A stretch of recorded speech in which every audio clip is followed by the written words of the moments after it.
सैकड़ों बार सुनी है ये कहानी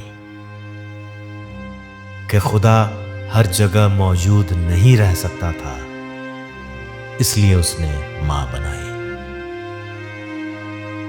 ऐसा नहीं कि मां को बनाकर खुदा ने कोई जश्न मनाया,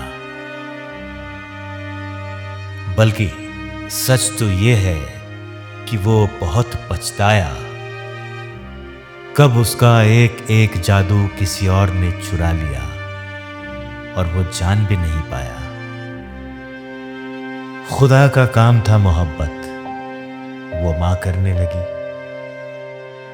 खुदा का काम था हिफाजत, वो मां करने लगी। खुदा का काम था बरकत, वो भी मां करने लगी। देखते ही देखते उसकी आंखों के सामने कोई और ही परवरदिगार हो गया। वो बहुत मायूस हुआ, बहुत पछताया, क्योंकि मां को बनाकर खुदा बेरोजगार हो गया।